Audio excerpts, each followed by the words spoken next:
Nepal is a beautiful country. Big waterfalls, vast mountain sceneries,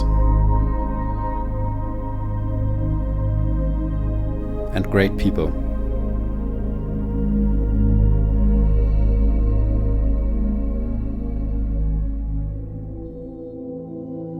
But things are changing here. Road construction threatens the environment.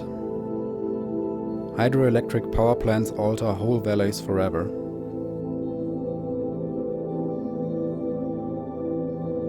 But we're not from here. What right do we have to judge these developments?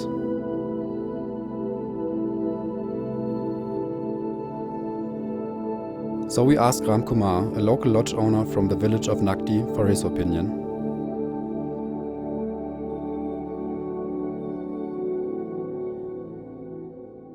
Main problem is here is a too noisy place and 80% less tourists now.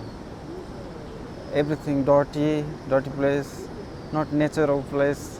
Yeah, not only for me, for all hotel have a problem. All hotel have a same problem. Yeah, we thinking maybe we change the business another. Yeah. Not. This is not working anymore. Yeah. Until now, not a single lodge owner along the way said that he benefits from the road or the power plants. Question is, how will the people of Manang, further up the valley, where the road ends, think about it? We will try to find out during the next days.